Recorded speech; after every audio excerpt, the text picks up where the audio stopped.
Good morning, everyone. Good morning. All right, we could do a little bit better than that. I know it's early, but you have food in front of you, so let me hear a little bit more energy. Good morning, everyone. Good morning. All right, thank you so much. It is so wonderful to be here this morning, and especially on this occasion. I want to give a special thank you to all of our faith leaders who are in the house for hosting us. But before I go any further, I would be remiss if I did not introduce my partners on the dais. We have Commission President Christina Lambert, Commissioner Corey Nearing, and Commissioner Joe Peduzzi. Don't think I see anyone else. And I need to give a very special thank you to our very own Kevin Jones.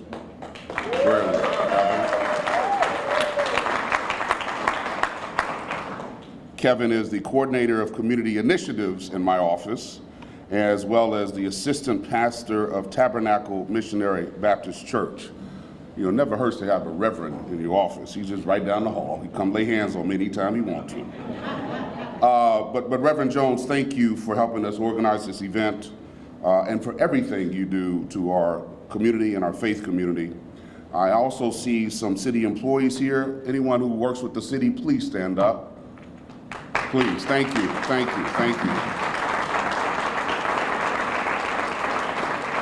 Mr. Ward, you can stand up. You're with the CRA. You can stand up. I saw you give like a half stand and sat down. Okay. And of course, thanks to each and every one of you, certainly the members of the faith-based community, for the great work that you do each and every day.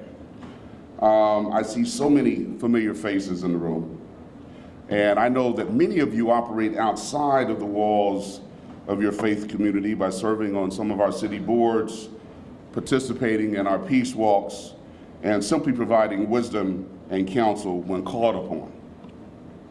And again, on behalf of the city, I want to thank each and every one of you. Thank you for changing lives and for making difference in the lives of the citizens of West Palm Beach.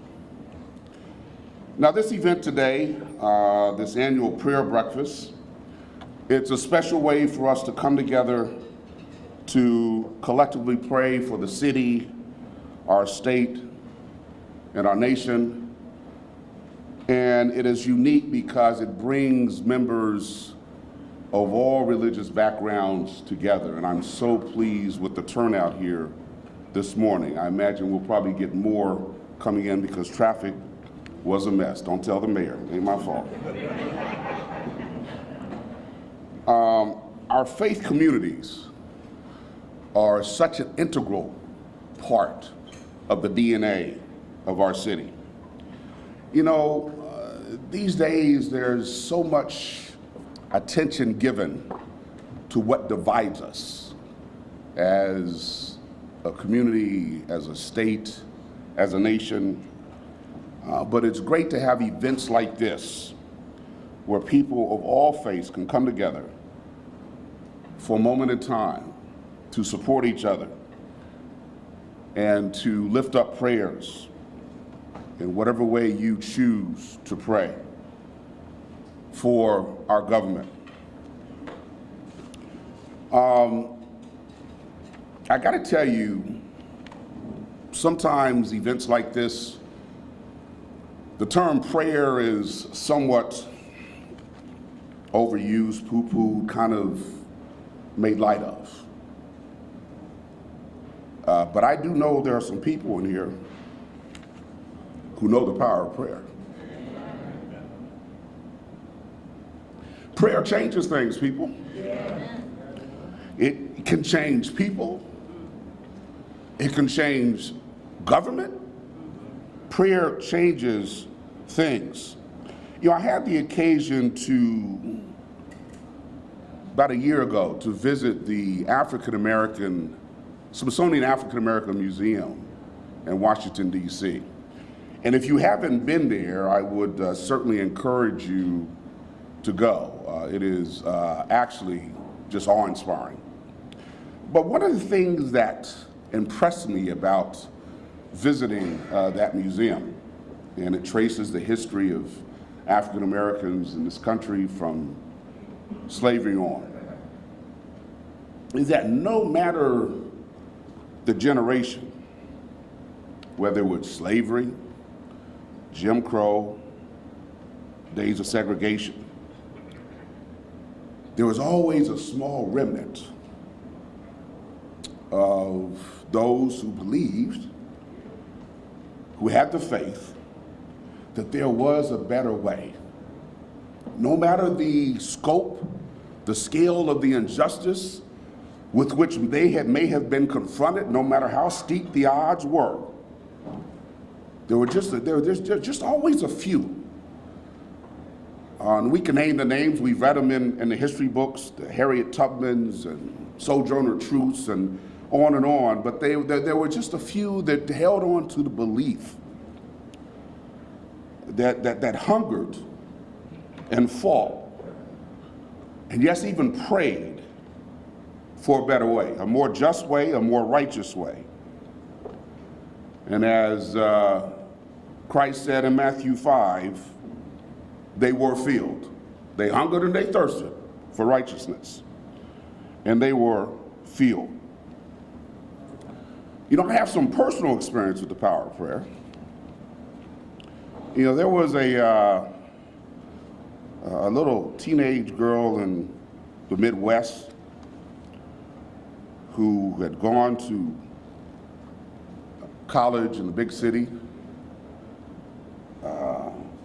bright-eyed, looking forward to starting the new phase of her life. 17 years old, she got pregnant.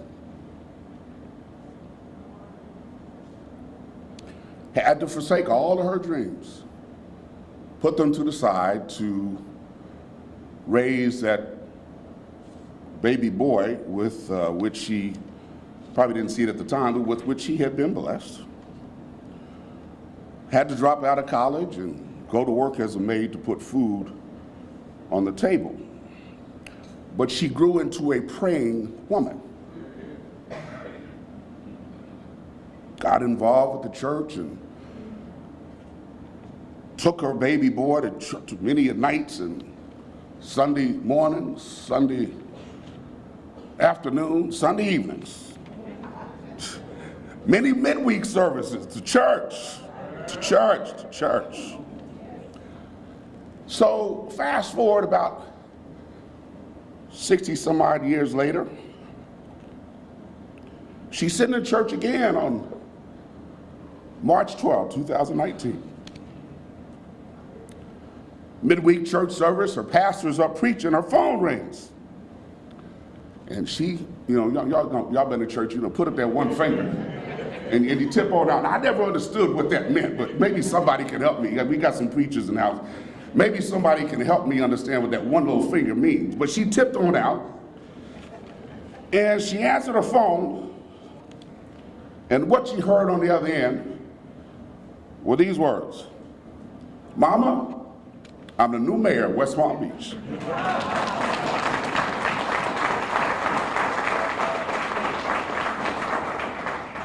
Now, I'm sure at the time when she was 17 years old, and, you know, I'm a parent. I'm not, you know, fortunately, I had help. So you can imagine a young girl who is unexpectedly pregnant. This is back in the 50s when teenage pregnancy was not as common as it is now. And I'm sure there were some very dark nights when she was laying in her bed just wondering how she was going to make it through. But she kept praying. So you can't tell me God does not answer prayer. In fact, at the end of this month, that same woman will be going up to Cambridge, Massachusetts to watch her granddaughter receive 2 degrees from Harvard.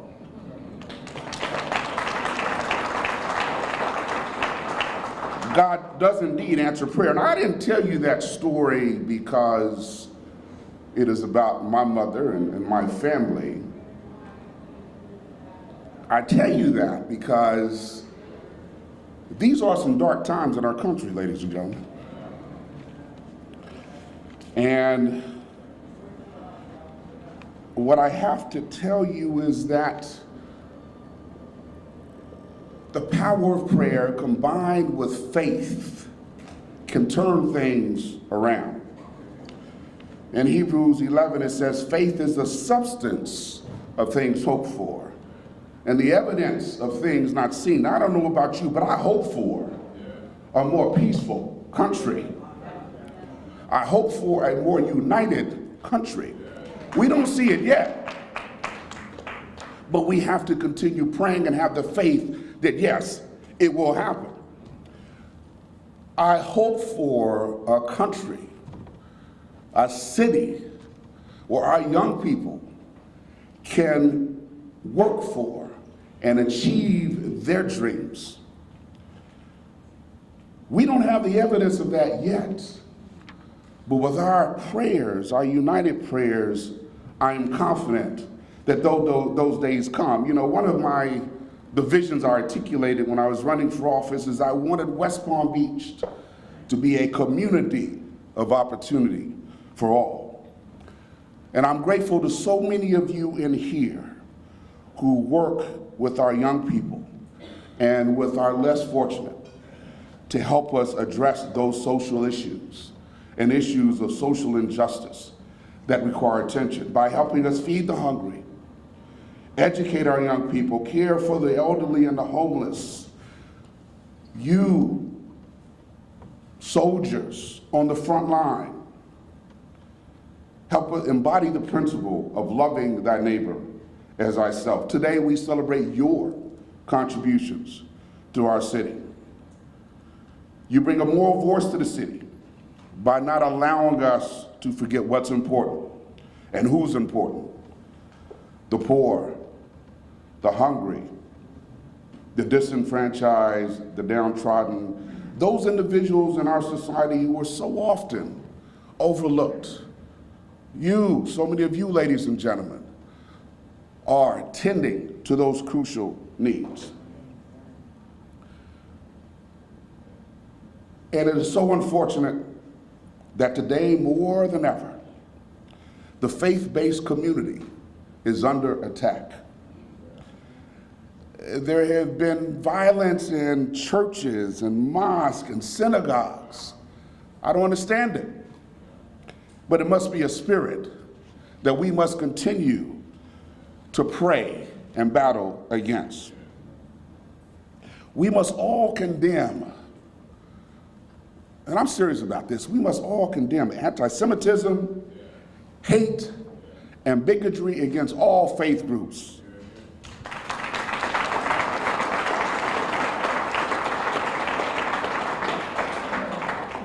We cannot, we must not let evil prevail. Martin Luther King said that the best way to defeat darkness is with light. You all must continue to hold up the light of hope and promise in this city and throughout the nation. We have to continue to collectively pray for and support one another.